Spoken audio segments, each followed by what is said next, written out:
ಚುನಾವಣೆ ನಡೆಯುತ್ತಿರುವ ನಡುವೆಯೇ ಪ್ರಧಾನಮಂತ್ರಿಗಳ ಆರ್ಥಿಕ ಸಲಹಾ ಮಂಡಳಿಯು ಬಿಡುಗಡೆ ಮಾಡಿರುವ ಜನಸಂಖ್ಯಾ ವರದಿ ಬಿಡುಗಡೆಗೊಂಡಿದೆ. ಈ ವರದಿಯು ದೇಶದಲ್ಲಿ ಹಿಂದೂಗಳ ಜನಸಂಖ್ಯೆ ಇಳಿಕೆಯಾಗಿದೆ ಹಾಗೂ ಮುಸ್ಲಿಮರ ಜನಸಂಖ್ಯೆ ಭಾರಿ ಪ್ರಮಾಣದಲ್ಲಿ ಏರಿಕೆಯಾಗಿದೆ ಎಂದು ತಿಳಿಸಿತ್ತು.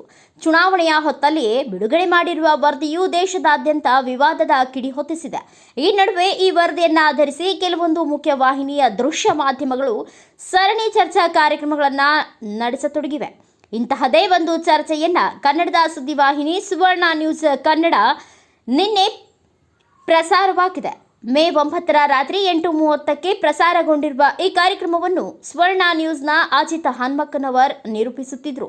ಈ ಕಾರ್ಯಕ್ರಮದಲ್ಲಿ ಹಿಂದೂಗಳ ಜನಸಂಖ್ಯೆ ತಿಳಿಸಲು ಭಾರತದ ಧ್ವಜ, ಮುಸ್ಲಿಮರ ಜನಸಂಖ್ಯೆಯನ್ನ ತಿಳಿಸಲು ಪಾಕಿಸ್ತಾನದ ಧ್ವಜ ಬಳಸಿರುವುದು ಕಂಡುಬಂದಿದೆ. ಇದರ ವಿಡಿಯೋ ಹಾಗೂ ಸ್ಕ್ರೀನ್ ಶಾಟ್ ವಿಡಿಯೋವನ್ನ ಆಲ್ಟ್ ನ್ಯೂಸ್ನ ಸಹ ಸಂಸ್ಥಾಪಕ ಹಾಗೂ ಪತ್ರಕರ್ತ ಮೊಹಮ್ಮದ್ ಜುಬೇರ್ ಟ್ವಿಟರ್ ಖಾತೆಯಲ್ಲಿ ಹಂಚಿಕೊಂಡಿದ್ದಾರೆ. ಆ ಬಳಿಕ ಈ ಬೆಳವಣಿಗೆ ನಡೆದಿರುವುದು ಗೊತ್ತಾಗಿದೆ.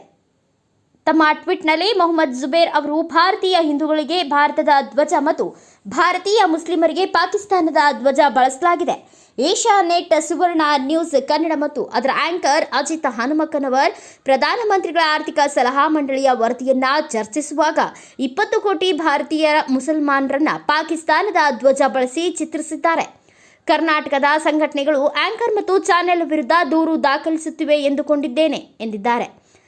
ಸಾಧಾರಣವಾಗಿ ಸುದ್ದಿವಾಹಿನಿಯಲ್ಲಿ ಪ್ರಸಾರವಾಗುವ ಎಲ್ಲ ಚರ್ಚೆ ವಿಡಿಯೋಗಳನ್ನು ಯೂಟ್ಯೂಬ್ನಲ್ಲಿ ಅಪ್ಲೋಡ್ ಮಾಡುವ ಸುವರ್ಣ ನ್ಯೂಸ್ ಕನ್ನಡ ಈವರೆಗೂ ಯೂಟ್ಯೂಬ್ನಲ್ಲಿ ಪ್ರಕಟಿಸಿಲ್ಲ. ಆದರೆ ಇದರ ವಿಡಿಯೋ ನೇರ ಪ್ರಸಾರ ಮಾಡಿರುವ ಕೆಲವೊಂದು ಆ್ಯಪ್ಗಳಲ್ಲಿ ಇನ್ನೂ ಲಭ್ಯವಾಗಿರುವುದು ತಿಳಿದುಬಂದಿದೆ.